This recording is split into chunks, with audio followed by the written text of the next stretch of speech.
E aí, pessoal, continuando aqui o nosso estudo do processador, vamos continuar a analisar mais alguns aspectos a respeito dessa peça importante e bastante bem abordada, que é a CPU, o processador.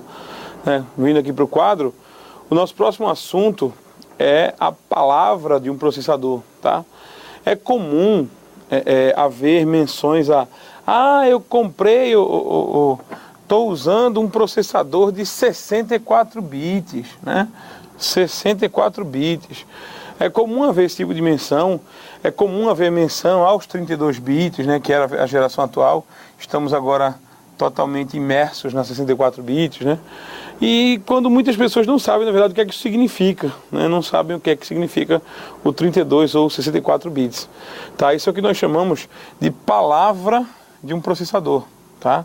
A palavra de um processador nada mais é do que a quantidade de informações que ele consegue manipular de uma única vez. Quando a gente usa essa expressão de uma única vez, a gente está se referindo a um único ciclo de clock, tá? Ou seja, um ciclo de clock apenas. Imaginou quanto de informação uma CPU consegue manipular em um pulso do clock interno? Então está aqui um pulso, começa aqui nesse ponto, termina nesse ponto aqui. Nesse inteirinho aqui, nesse tempinho aqui, quanto de informação a CPU consegue receber, quanto de informação a CPU consegue processar, quanto de informação a CPU consegue enviar de volta, né, como resposta. Então, o que a CPU consegue manipular, o quanto de informações a CPU consegue manipular em um único ciclo de clock, medido em bits, tá, medido em zeros e uns, é justamente o que nós chamamos de a palavra de um processador. Certo? Vamos ver exatamente como é que isso funciona agora, né? Olha só. Eu tenho aqui um processador que se diz de 32 bits, mas veja só, veja que coisa interessante. Para ele ser 32 bits, para um processador ser 32 bits, veja se você não concorda comigo. Se ele vai usar apenas um ciclo de clock, então vamos desenhar o clock aqui, né? Se ele vai usar apenas um ciclo de clock, vamos começar o ciclo aqui, terminar o ciclo aqui. No único pulso, no único momento do clock, a minha CPU recebeu uma quantidade X de informação. Isso aqui é o tempo. Isso aqui é o tempo. Nesse tempo, a minha CPU conseguiu receber uma quantidade X de informação. Como cada ciclo denota uma operação de transferência ou de processamento, então, a cada pulso, né? A cada pulso desses, a CPU faz alguma coisa. Então, ou seja, nesse ciclo que temos aqui, nesse pulso que temos aqui, nós temos que a CPU tem que fazer um trabalho de uma vez só. É uma coisa imediata, quer dizer, pulsou, fez, pulsou, fez, pulsou, fez. Quer dizer, a CPU tem que fazer tudo de uma vez só. Então, a quantidade de informação que a CPU vai receber, ela está ligada, e isso não é difícil de deduzir, ela está ligada à largura do barramento. Tá? Quer dizer, se a CPU diz que consegue receber 32 bits de uma vez só, num único pulso, se a CPU consegue receber 32 bits, é porque a CPU está ligada a um caminho, de 32 bits. A CPU está ligada a um caminho que tem 32 bits de largura, isso é bastante óbvio. Portanto, ó, preste atenção. Embora a gente não faça essa associação de forma tão gritante, mas a largura do barramento de dados, e aí, por favor, gostaria que vocês aguardassem, porque a gente ainda vai chegar lá, mas a largura de um barramento conhecido como barramento de dados, é ela que determina a palavra de um processador. Então, se uma CPU, ela tem 32 bits de palavra, ela ousa dizer que eu sou uma CPU de 32 bits. Se ela é uma CPU de 32 bits, então eu sei que o barramento de dados tem largura de 32 bits. Se alguém chega para mim e diz, comprei uma CPU de 64 bits. Ótimo, se você comprou uma CPU de 64 bits, tu limpa a tela aqui, João, por favor. Se você comprou uma CPU de 64 bits, é porque a sua CPU, né, o cérebro do seu computador, o processador que você comprou, né, se ele ousou dizer aqui, são 64 bits. Perfeito. Se você ousou dizer isso, é porque existem 64 fios, 64 caminhos, que cada um pode transferir um bit ligados à sua CPU. Então, uma CPU de 64 bits, ela tem um barramento de dados de 64 bits. Olha só, de largura, tá? 64 bits de largura. Isso já caiu em prova. Já caiu em prova, por exemplo, dizendo o seguinte: é correto afirmar que uma CPU de 32 bits, né? É correto afirmar que uma CPU de 32 bits, ela tem, blá blá blá, e tem lá 32 bits no barramento de dados e 32 bits no barramento de endereços. Não, o barramento de endereços não influencia na largura, é só o de dados. A resposta era uma resposta lá embaixo, C, sei lá, que dizia assim: 32 bits apenas no barramento de dados. Era essa a resposta. Então, quem determina a palavra de um processador? Quem determina a palavra de um processador? É, sem dúvida alguma, a largura do barramento de dados, tá? A largura do barramento de dados. Mas a gente vai ver o que é o barramento de dados posteriormente. Eu queria apenas aproveitar para mostrar um negócio a vocês, que é o seguinte. Teoricamente, uma CPU com 32 bits de largura, uma CPU com barramento de dados de 32 bits, palavra 32 bits, ela consegue receber e processar 32 bits de uma vez. Isso é verdade, né? E uma CPU, um processador mais moderno, hoje em dia todos que a gente usa são 64 bits, Core 2 Duo, Core 2 Quad, Athlon, Sempron, Celeron, alguns Celeron não, mas o restante que você tem tudo 64 bits. A maioria das CPUs que usamos hoje, elas são CPUs de 64 bits. Ok? Tá, aí você vai me perguntar assim: certo, João, o que é que eu ganho comparando essas duas? É correto afirmar que essa aqui, ela é mais rápida? Pessoal, a rigor, tecnicamente sim. Tecnicamente sim, por quê? Porque se uma CPU, ela promete receber, processar e devolver 64 bits de uma vez, enquanto que a outra promete, ela está comprometida em fazer a transferência de 32 bits de uma única vez, pessoal, não tenha dúvida de que a tendência é que a nossa CPU de 64 seja mais rápida. O problema é que a gente não tem muito como testar isso hoje pelo seguinte: porque não adianta nada o corpo ser de 64 bits, né? Não adianta a CPU ser de 64 bits se o espírito não é. Então muita gente tem uma CPU de 64 bits usando, por exemplo, o Windows XP. O Windows XP é um software feito para 32 bits. Em outras palavras, não adianta duplicar estrada, se o controle de tráfego ainda está acostumado a controlar apenas 32 vias, 32 bits. Portanto, hoje, quando a gente mensura, né, eu vou comprar uma CPU de 64 bits. Hoje, até, sinceramente, hoje você não tem nem opção. É tudo 64 bits mesmo. Mas você não vai atingir o resultado que você deseja sendo 64 bits se o Windows que você está usando é o Windows XP. Certo? Então, uma CPU de 64 bits, ela só vai mostrar para que veio, ela só vai realmente demonstrar para que veio se ela for usada com um sistema operacional de 64 bits. Então, você tem que pegar um sistema operacional, por exemplo, um Linux 64 bits, tem de montão aí para você, certo? Um exemplo, o Windows Vista. Tem uma versão do Windows Vista que é o Windows Vista Ultimate. Ele já é vendido nas lojas com um disco de 64 bits.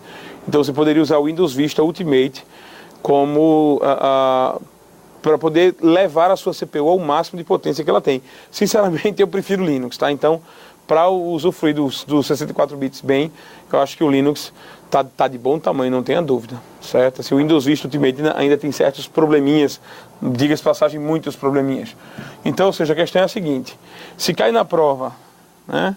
Se cai na prova que você tem uma CPU de 64 bits, tá? Ela vai trazer algum desempenho a mais do que uma CPU de 32 bits usando o Windows XP, por exemplo, certo? A questão é meio controversa, porque uma CPU de 64 bits ela é mais nova. Então normalmente tem mais clock, normalmente tem mais recursos. Essa aqui é mais antiga, tá? Mas dizer que é por causa da palavra, né? Por causa em si da palavra do processador, 64, 32, que esse aqui fica mais rápido no Windows XP, não fica não, tá? As CPUs de 64 bits, teoricamente, têm corpo para aguentar mais trabalho, elas têm corpo para dar um resultado melhor, mas as CPUs de 64 bits precisam de um sistema operacional adequado. E o sistema operacional, assim, um Linux de 64 bits ou um Windows Vista de 64 bits, por exemplo, né? Quem sabe? Precisa de alguma coisa assim, 64 bits para poder fazer valer o fato dela ser 64 bits, tá? Portanto, se cair na prova dizendo que o sistema operacional é importante, ou o Linux, né? Ou o Windows Vista, sim, o sistema operacional é muito importante para que a gente possa usufruir de todos os 64 bits do corpo do computador, daquela CPU, tá? Então, palavra de um processador é o quê? A palavra de um processador descreve quantas informações aquele processador consegue processar por vez, em cada pulse de clock. Quanto mais informações uma CPU puder processar num único pulse de clock, melhor para ela. Mas aí isso depende também, vai depender, no final da história, vai depender do sistema operacional, tá? Aqui nós temos a novidade, né, a quantidade de núcleos da CPU. Né? Então a quantidade de núcleos da CPU é o quê? Isso aqui é até mais fácil falar do que as instruções, é até mais fácil falar que a própria palavra do processador. Hoje todos os processadores são 64 bits, são de 64 bits, então eles têm 64 bits de largura no seu barramento de dados.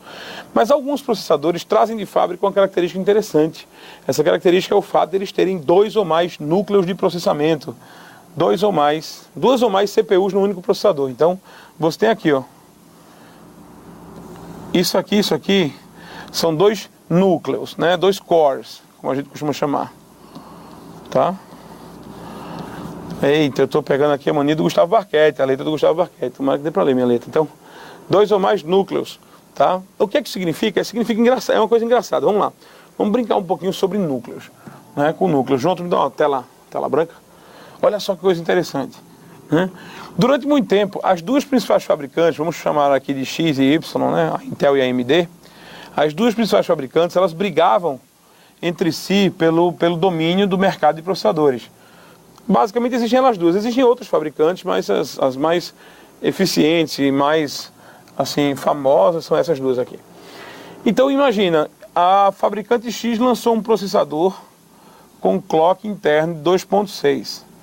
A fabricante Y também. A fabricante Y lançou um processador com clock de 2.7, só para passar adiante da outra. Aí a outra, logo em seguida, um mês depois, lançou um clock de 3.0. Essa aqui foi lá e disse, não, seu 3.0 não chega nem aos pés do meu 2.9. E a outra chega lá e fabrica 3.6. Então, olha, durante muito tempo, a guerra de fabricantes, a guerra dos processadores, a guerra das CPUs, ela foi ditada pelo clock. Então, o clock interno, e claro, né, o clock externo tem a ver com isso também, porque o clock externo é quem origina o clock interno. Mas durante muito tempo a briga entre os fabricantes ela se deu por causa do clock externo, do clock interno. Então era considerado mais rápida a CPU, e realmente isso acabava acontecendo, era considerada mais rápida a CPU que tivesse um clock melhor. E as fabricantes só investiam nisso, clock. Mas chegamos num limite que não foi atingido. Os 4 GHz, a barreira dos 4 GHz, ninguém ultrapassou. Por quê? Porque os cristais rachavam, porque a cerâmica das CPUs derretia. Né? Então, assim, por causa de certos problemas físicos, a gente não conseguiu atingir os 4 GHz. Aí os fabricantes pensaram, poxa, como é que agora a gente vai aumentar a velocidade dos nossos processadores para sermos mais rápidos que nossos concorrentes? Então eu tenho um processador aqui, né? Chegou-se à definição, né? Chegou-se à conclusão de que aumentar o clock muito, de modo que o clock ficasse lá muito rápido, não era legal, porque apesar de você ter um clock muito rápido para realizar operações de cálculo, esse clock muito rápido ele esquentava demais, então o calor, a dissipação de calor, tornava ineficiente o consumo, tá? Então a CPU esquentava demais e não processava com aquele clock todo, tá? Aqui em Recife a gente costuma chamar, eu não sei se é um termo usado no Brasil todo, mas aqui em Recife a gente costuma chamar de passar cabelo. Tá passando cabelo é quando o cara tá pedalando na bicicleta e o pneu não roda. né? Ele pedala porque alguma coisa aconteceu com a corrente e o pneu não roda. Então imagina a CPU saltando vários pulsos de clock, vários pulsos, e não realizando nenhuma operação. Por quê? Porque ela está dissipando calor, porque está havendo problemas lá com a eficiência energética da CPU. Então descobriu-se que com um clock muito alto temos calor. Com o calor temos uma ineficiência grande. Portanto, a regra passou a ser: diminuam o clock. Façam o clock ser mais ameno. Façam o clock ser mais baixo, para a gente poder não ter uma dissipação de calor tão alta. Tudo bem, um clock mais baixo, mas um clock mais baixo executa menos operações do que um clock mais alto, né? Então, tiveram que fazer uma compensação. Diminuíram o clock e fizeram a compensação de colocar duas CPUs fisicamente dentro de um único processador. Só para completar o desenho antes do final da aula, tá? Ficou tão legal isso aqui que foi parecendo os Simpsons, né? Então, olha só. Acontece o seguinte, isso aí a gente já vai ver, não vai ver os Simpsons, mas na próxima aula a gente vai ver. Então veja só, o segredo está, né, para compensar a ausência de um clock, né, para diminuir o clock, o segredo está em fabricar uma CPU com 2 ou mais processadores, como nós vamos ver, mas só nós vamos ver na próxima aula. Eu queria olhar para a câmera de novo, né? Então, apesar do desenho lá, engraçadinho, né, que a gente fez, a gente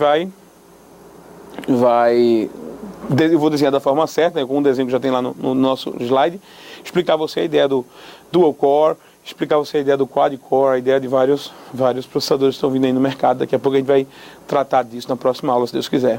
Um abraço.